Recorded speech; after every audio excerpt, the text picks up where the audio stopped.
या प्रश्नाला आमचे दानवे साहेब इथे उपस्थित आमचे मित्र आहेत, सहकारी आहेत. आम्ही दोघं वेगळ्या पक्षात जरी असलो, विरोधी पक्ष नेते जरी असले, तर मराठवाड्याच्या प्रश्नासंदर्भात आमची एकमत आहे. त्यात काही दुमत असं कारण नाही. बरोबर. राजकीय मंडळी ज्यावेळेला त्या ठिकाणचे स्थानिक मला हे वाटतंय की या मंडळीचं लावून धरलं हा प्रश्न निश्चित पूर्ण होऊ शकतो. आम्ही आमच्या भागात करतो. अनेक प्रश्न येतात, आव्हानं येतात, आम्ही मार्गी लावतो आणि करतो. त्या मार्गी लावतो. त्यांनी सगळ्यांनी मार्गी लावला पाहिजे. आणि हे काय फार मोठं मी म्हणलं रॉकेट सायन्स नाहीये की फारच्यामध्ये काही टेक्निकल गोष्टी आहेत, असं काहीच नाही आहे. मागे लावून करून घेणं आणि पैसा उपलब्ध करून देणं हा छोटीशी गोष्ट आहे. बरोबर आहे. मात्र अशोकरावजी, मगाशी तुम्ही जो उल्लेख केला की पाण्याचं डिस्ट्रीब्युशन असेल, त्याचं नियोजन नेमकं कुठे चुकतंय. जसं मगाशी तुम्ही उल्लेख केला की मुख्यमंत्री देवेंद्र फडणवीस यांचं देखील याकडे लक्ष वेधू इच्छित आहे. आज आपण या संवादाच्या माध्यमातून काय सांगू इच्छिता की डिस्ट्रीब्युशन कसं जर व्यवस्थित झालं तर हा प्रश्न कधीपर्यंत आटोक्यात येईल, त्याला वेळ मला याची खरंच अपडेट नाहीये, कारण की स्थानिक हा विषय असल्यामुळे एवढं काही मी अपडेट घेतलेली नाहीये. पण मला एवढंच कळतंय की हा प्रश्न तातडीने सुटू शकतो असा विषय आहे.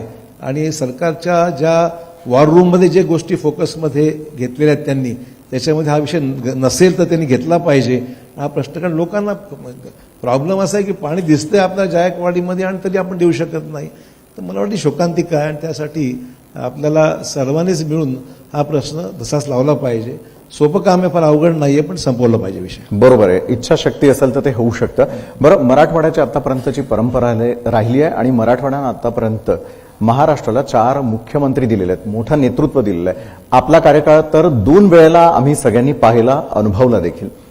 एक प्रश्न महत्वाचा की जर मराठवाड्यासाठी व्हिजन असायला हवं तर ते व्हिजन कुठलं असायला हवं, संवाद आपल्या सगळ्यांचा कसा असायला हवा जेणेकरून मराठवाड्याचा विकास साधणं हे साधं सोपं आणि सरळ होऊ शकतं. असं आहे की महाराष्ट्र आता देशामधल्या जी काही प्रगतिशील राज्य आहे त्याच्यामध्ये महाराष्ट्र हा नेहमी वरच्या क्रमांकावर राहिलेला आहे.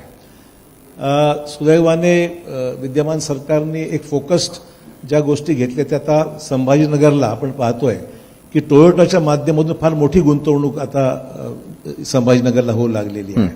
अँसिलरी युनिट्स मोठ्या प्रमाणावर होऊ लागलेले आहेत. त्यामुळे इथे स्कोडा तर अगोदरच आलेला आहे. आणि संभाजीनगरची जे MIDCs आहे आता खूप मोठ्या प्रमाणात ऍक्टिव्हिटी वाढलेली आहे. हो. त्याच्यामुळे रोजगार निर्मितीला खूप वाव झालेला आहे. लोक लागतायत, येत आहेत. आणि आता एक संभाजीनगरचं फ्युचर आम्हाला दिसतंय की पहिल्यापेक्षा अधिक गतीने संभाजीनगर निश्चित पुढे जाणार यात शंका नाही आहे.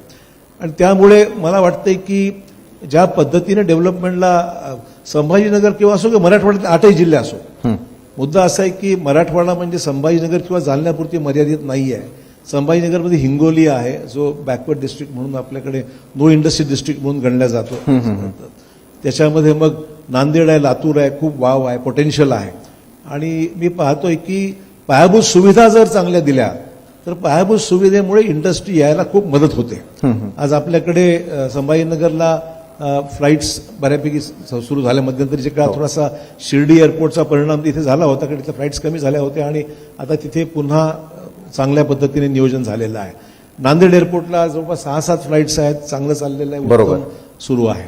मराठवाड्यातल्या अन्य जिल्ह्यात सुद्धा आता हायवेज गडकरी साहेबांच्या मदतीमुळे नॅशनल हायवेजला खूप चांगली गती मिळालेली आहे. स्टेट हायवेजलाही समृद्धी महामार्गाचा बराचसा भाग इथून